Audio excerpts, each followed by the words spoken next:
janoza namozini o'qishlikni niyat qildim, imomga iqtido qildim. Allohu akbar. Zaruri shu, buni aytdik. Bundan keyin hamma namozda aytiladigan subhanakallohumma duosi aytiladi. Subhanakallohumma tugashiga Allohu akbar deb aytadi imom. Sizlar ham hammalang aytinglar. Hech kim aytmaydi. Allohu akbar deb aytganingizni o'zingiz qulog'ingizda eshiting. Undan keyin at-tahiyotudan keyingi ikkita salovat bor. Shu salovat aytiladi janozada. Allohumma solli ala, Allohumma barik ala aytiladi. Keyin yana Allohu akbar deb aytadi. Shu uchinchi farzi ketdi. Undan keyin janoza duosi deb mashhur bo'lgan duo bor. Allohumma g'fir li hayyina va mayyitina deb boshlanadi.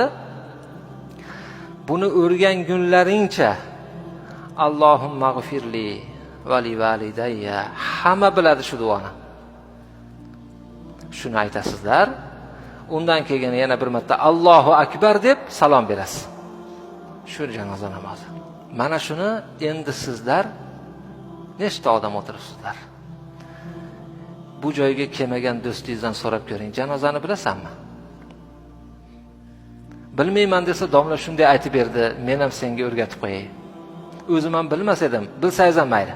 O'zim ham bilmas edim, bilib oldim shu narsani. Qiziqtirasizda, bilmayman desangiz yaxshi bo'ladi. Mana shunday o'qilar ekan. Nima bo'ladi shunda? Kim bitta odamga bir narsani, yaxshi narsani o'rgatib qo'ysa, qiyomat kuni muallimlar qatorida bo'ladi.